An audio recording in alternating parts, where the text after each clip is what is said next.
Today, during independent word study, you will sort and match pictures in the same word family. Look at the first row and look at the first picture. The first picture is bat. B-at. The second part is at, so you will look for a picture that has the same second part. The picture hat, h-at, has the same second part as bat. So you will move that picture under the bat.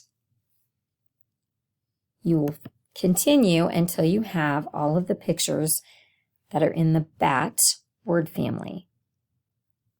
And then continue with the remaining pictures. The second picture is log. The third picture is bug. The last picture is boat.